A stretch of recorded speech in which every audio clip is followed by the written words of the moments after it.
Hello, જાગુસ kitchen જર્નીમાં આપ સૌનું સ્વાગત છે. ફ્રેન્ડ્સ, આજે આપણે ગુજરાતનું ફેમસ ફરસાણ એવું ભાવનગરી ગાંઠિયા બનાવીશું, એકદમ સરળ માપથી અને સાદી રીતથી, અને ટેસ્ટી તો એટલા ને કે હું તમને શું કહું. તો ચાલો શરૂ કરીએ. 200 ગ્રામ જેટલા લોટમાંથી જ આખી મોટી પ્લેટ ભરીને ગાંઠિયા રેડી થશે. આના માટે મેં 200 ગ્રામ વજનમાં અને માપમાં 2 વાટકી જેટલો લોટ લઈ અને પછી તેને ચાળી લીધો છે. મેં તૈયાર બેસન આવે તે જ લીધેલું છે. હવે તેમાં વચ્ચે આવી રીતે ખાડો કરી અને તેની અંદર આપણે અડધી વાટકીથી થોડું ઓછું એટલું તેલ ઉમેરીશું, એટલે આશરે 40 ગ્રામ જેટલું તેલ છે જે એડ કરીશું. અને પછી તેને એકદમ સરસ રીતે મિક્સ કરી અને સરસ લોટને મોણ આપી દેશું.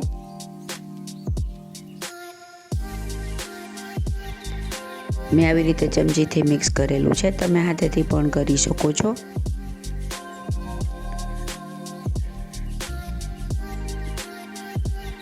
લોટ એકદમ સરસ રીતે મિક્સ થઈ જાય એટલે આપણે એમાં મસાલા કરીશું.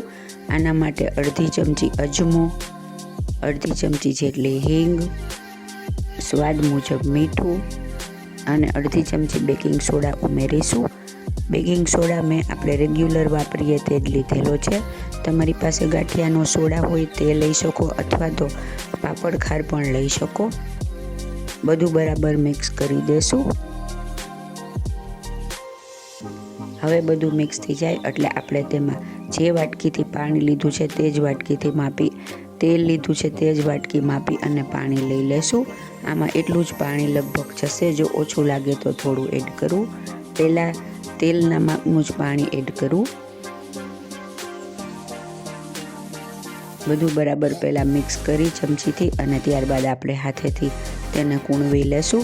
ચણાનો લોટ થોડોક વધારે ચોટતો હોવાથી હાથમાં ચોંટી જશે, એટલે આપણે પહેલાં બધું ચમચીથી મિક્સ કરી લેશું.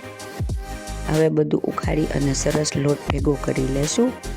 ફ્રેન્ડ્સ, જો તમે મારી ચેનલ પર નવા હો તો મારી ચેનલને સબસ્ક્રાઈબ જરૂરથી કરજો અને બાજુમાં રહેલ ઘંટડી દબાવી દેજો, જેથી મારી નવી રેસીપીનું નોટિફિકેશન સૌથી પહેલાં તમને મળે. આપણે લોટને ભેગો કરી સરસ કૂણવી લેશું. જુઓ, આપણે લોટની આવી કન્સિસ્ટન્સી જોશે. લોટ થોડોક સ્મૂધ અને સોફ્ટ રાખવાનો છે, જેથી આપણા ગાંઠિયા સરસ સોફ્ટ બને. હવે આવી રીતે એક સેવનો સંચો લઈ અને તેને થોડો ઓઇલથી ગ્રીસ કરી લેવાનો છે. ત્યારબાદ લોટનો એક મોટો લુવો કરી અને આપણે તેમાં રાખી અને સંચો બંધ કરી દેશું અને તેલ પહેલેથી જ ગરમ કરવા મૂકી દેવાનું છે.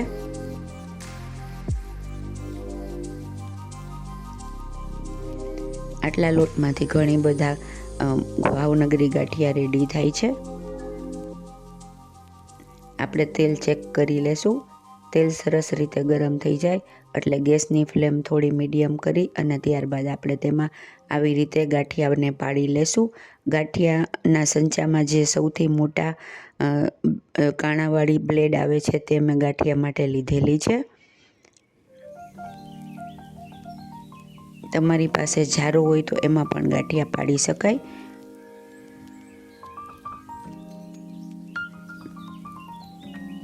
એક બાજુ થઈ જાય એટલે આપણે તેને પલટાવી અને બીજી બાજુ સરસ ચોળવી લેશું.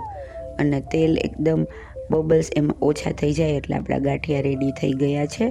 જુઓ, આપણા ગાંઠિયાનો એક બેચ રેડી થઈ ગયો છે. આપણે તેને જોઈ લેશું. સરસ ક્રિસ્પી ગાંઠિયા રેડી થઈ ગયા છે. બહારથી ક્રિસ્પી અને અંદરથી સોફ્ટ એવા ગાંઠિયા રેડી થાય છે. હવે આપણે બધા બેચીસ આવી રીતે તળી લેશું. ગાંઠિયા પાડતી વખતે ગેસની ફ્લેમ થોડી ધીમી કરી નાખવાની છે, જેથી એકદમ વરાળ ઉપર આવે તો આપણા હાથ દાજે નહીં. ત્યારબાદ ગેસને મીડિયમ ટુ હાઈ કરી નાખવાનો છે. એકદમ ફાસ્ટ ગેસ રાખવાનો નથી, નહીં તો આપણા ગાંઠિયા ઉપરથી કડક થઈ જશે અને અંદર કાચા રહી જશે.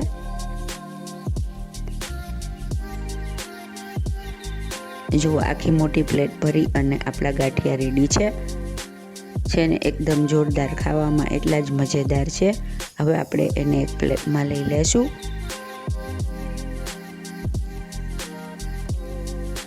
ફ્રેન્ડ્સ, મારી રેસીપી તમને ગમતી હોય તો તમારા સર્કલમાં વધુમાં વધુ શેર કરી અને મને સપોર્ટ કરજો, કેમ કે તમારા સપોર્ટની મને ખૂબ જ જરૂર છે.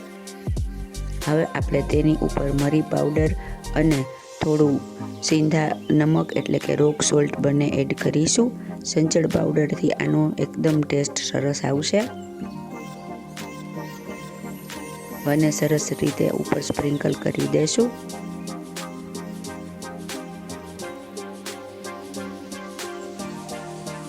જેને એકદમ જોરદાર, ખાવામાં એટલા જ મજેદાર એવા આપણા જૂનું અને જાણીતું ગુજરાતી ફરસાણ ભાવનગરી ગાંઠિયા રેડી છે. તો તમે પણ ચોક્કસથી બનાવજો.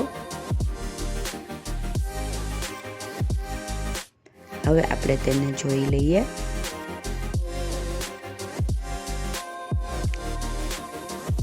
એકદમ સરસ રીતે ઉપરથી ક્રિસ્પી અને એકદમ હાથમાં લેતા તરત તૂટી જાય એવા સોફ્ટ એવા આપણા ભાવનગરી ગાંઠિયા રેડી છે.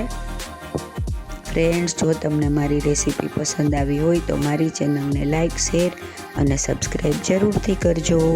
ધન્યવાદ.